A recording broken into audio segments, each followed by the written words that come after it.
Vamos a comenzar a trabajar un problema particular de las transformaciones lineales, pero de transformaciones lineales particulares también, ¿sí? Son transformaciones lineales que se suelen llamar endomorfismos.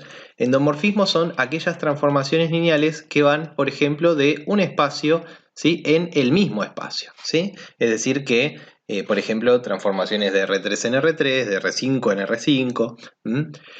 Muy bien, y además lo que vamos a hacer es plantear el siguiente inconveniente. Nosotros sabemos que elegidas, ¿sí? Elegidas B y B' bases, ¿sí? Para, en este caso, como tenemos el mismo espacio de entrada y salida para B, ¿sí?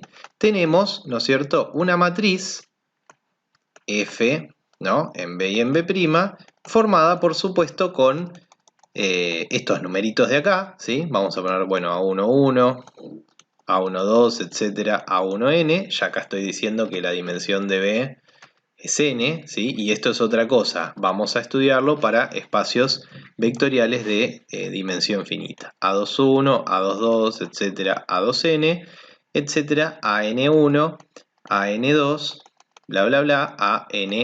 ¿Está bien?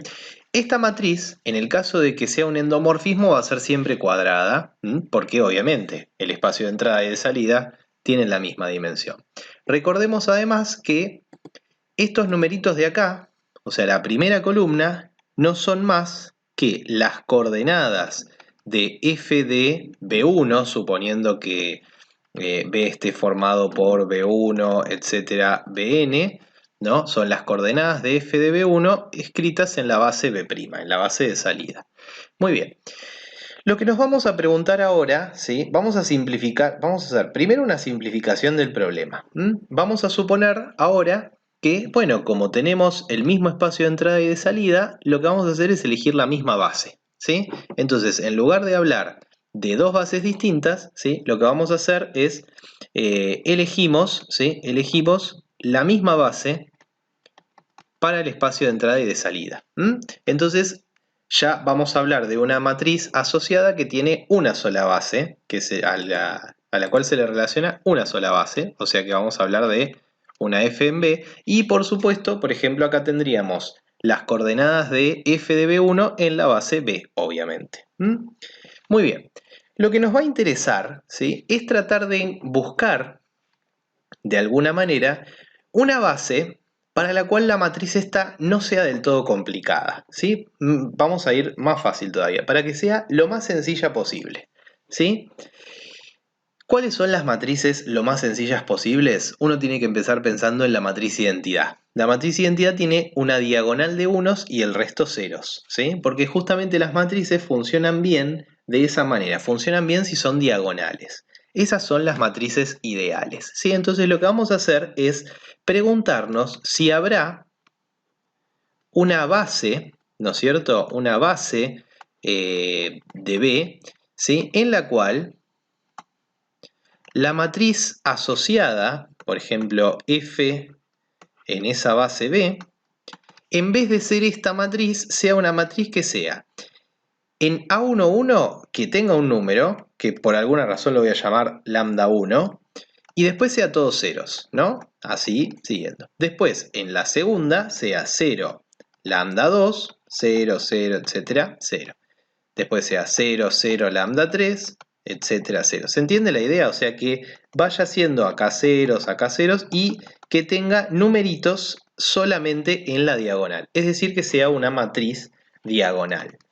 Esta es la pregunta que digamos que nos hacemos, ¿sí? Bueno, este procedimiento en el que buscamos una base del espacio vectorial B dado, para la cual la matriz asociada a una transformación lineal, asociada también a esa base, sea diagonal, es un procedimiento que se llama diagonalización, ¿sí? Nosotros diagonalizamos transformaciones lineales y también diagonalizamos matrices, porque nosotros sabemos que una matriz está íntimamente relacionada con una transformación lineal elegida una base para el espacio vectorial.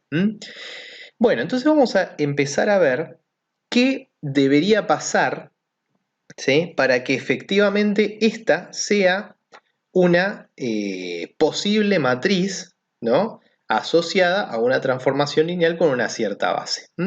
Entonces, para simplificar un poco la cosa, vamos a suponer que, por ejemplo, B, Bmonio, ¿no?, esa base rara, ¿sí?, son los vectores B1, B2, etcétera, Bn. Olvidémonos que son estos, ¿no?, obviamente. Entonces, ¿qué pasa acá? Yo tengo que en la primera columna, ¿no es cierto?, acá aparecen las coordenadas de f de B, perdón, de f de B1 en la base de salida. Es decir, me estaría diciendo que f de B1 tendría que ser igual a lambda 1 por el primer vector de la base, que es B1, y después todos los otros son ceros. Más 0, más 0, más 0, ¿sí? O sea que f de B1 tendría que ser lambda 1 por B1, ¿no? Porque obviamente sumarle 0 es lo mismo que nada. Bueno, pero si seguimos con esa idea, ¿qué pasa, por ejemplo, si nosotros miramos la segunda de las columnas, que me da las coordenadas de f de B2? Ahí en ese caso tendríamos que f de B2 tendría que ser 0 por B1 más lambda 2 por B2, y es el único que queda, porque después todos los otros son 0, ¿no? Y así siguiendo, ¿no? Es decir que yo podría después, por ejemplo, mirar la tercera columnita y decir, bueno, esto va a querer decir que f de B3, ¿sí?, me da lambda 3 por B3. Y así siguiendo, y así sucesivamente, ¿sí? Entonces, justamente lo que estamos haciendo es buscarnos una base formada por unos vectores que son medio raros, ¿sí? Son vectores que de alguna manera, ¿sí?, hacen que su imagen sea un múltiplo de él, ¿sí? Si nosotros lográramos formar una base con vectores que tengan esas características, fíjense que obviamente tienen que ser linealmente independientes, entonces habremos diagonalizado la transformación lineal o la matriz. Bueno, muy bien. Justamente estos vectores que aparecen acá se llaman autovectores, ¿sí? Y estos valorcitos que aparecen acá no son valorcitos cualesquiera, hay que estudiarlos, y se llaman autovalores, ¿sí? Vamos a pasar entonces a las primeras definiciones de esta idea conceptual. Entonces, para recordar un poquito, nosotros teníamos una f, voy a hacerlo en blanco, nosotros teníamos una f de B en B, o sea, un endomorfismo, ¿no es cierto? Una f de B en B, y entonces lo que hacíamos era busco una base B, B1, etcétera, Bn, ¿sí?, formada por vectores, ¿no?, tales que f de B1 sea igual a lambda 1 por B1, ¿no?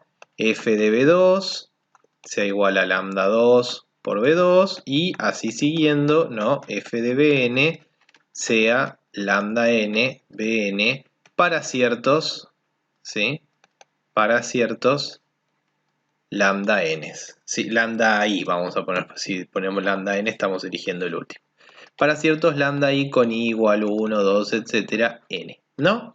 Bueno, fíjense que en particular el vector nulo cumple esto, cumple todo esto, ¿no? Porque si nosotros ponemos f de el vector nulo acá, ¿no es cierto?, tendríamos acá lambda 1 por el vector nulo. Esto me da el vector nulo. Y nosotros ya sabemos que f del vector nulo me da el vector nulo en el conjunto de llegada, pero como el conjunto de llegada y el de partida son lo mismo, ¿sí?, así que esto se va a verificar para el vector nulo. El problema es que al vector nulo lo tenemos que descartar.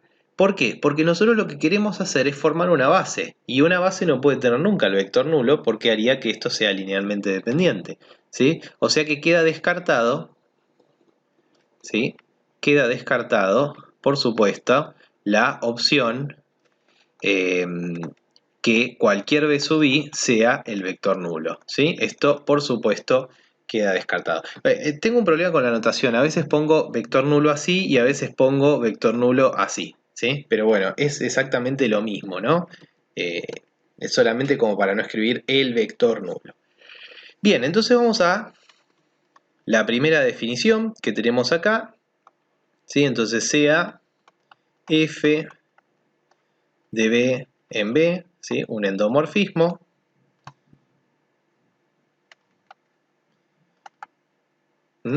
Entonces lo que vamos a decir es que se llama un autovector, ¿sí? Se llama un autovector de f, ¿sí?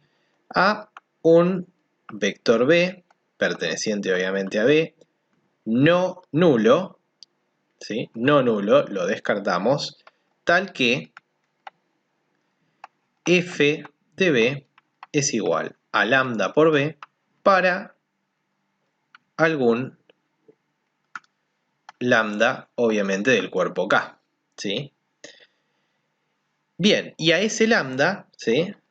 A ese lambda perteneciente acá, se lo llama autovalor, o valor propio también se lo llama, ¿sí? O valor propio de f, o sea, de la transformación lineal, asociado, ¿sí? A b, o sea, al autovector, ¿sí? Esta es la definición que vamos a trabajar, ¿sí? Esto es solamente una definición, por lo tanto, por ahora lo único que tenemos es un nombre, ¿está bien? Recordemos, ¿sí? Que en definitiva los autovalores lo que están haciendo, ¿sí? Los autovectores lo que están haciendo es transformarse en múltiplos de ellos mismos, ¿no es cierto? Ciertos múltiplos, ¿está? Después veremos qué pasa. Por ejemplo, uno podría preguntarse, ¿y qué pasaría, ¿no? Con los vectores del vector nulo, ¿no es cierto? O sea, ¿qué pasa si B pertenece del vector nulo, no, perdón, del núcleo de la transformación?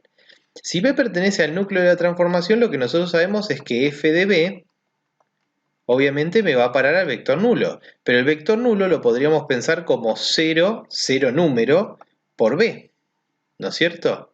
Por B, el mismo de acá. Entonces estaríamos diciendo que f de B igual 0 por B, ¿sí? Esto quiere decir que B es un autovector. ¿Está bien? Entonces esto me estaría diciendo, me estaría dando como gratis de alguna manera autovectores para una transformación lineal, ¿sí? Fíjense que cualquier vector que está en el núcleo de la transformación lineal es un autovector, ¿sí? De esa transformación lineal porque obedece a la definición con autovalor 0. Esto es con autovalor 0. Vamos a ver, acá digamos tendríamos una especie de ejemplo, ¿sí? Pero vamos a ver si podemos volver al problema. Recuerden que el problema nuestro era tratar de armarnos una base con esos autovectores, ¿no? Si nosotros lográbamos armarnos una base con esos autovectores, la matriz asociada a la transformación lineal de esa base nos va a quedar diagonal. Bien.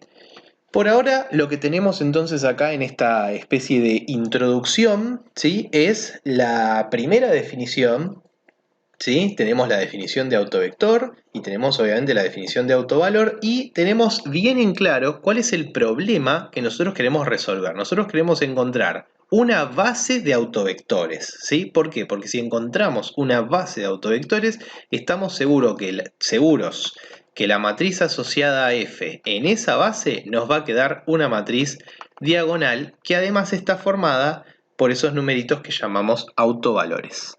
Bien, dejamos entonces esta introducción acá. Vamos a continuar en la próxima parte de esta clase para ir mostrando los primeros ejemplos de cómo encontrar, si es posible, bases de autovectores para transformaciones lineales dadas. Nos vemos.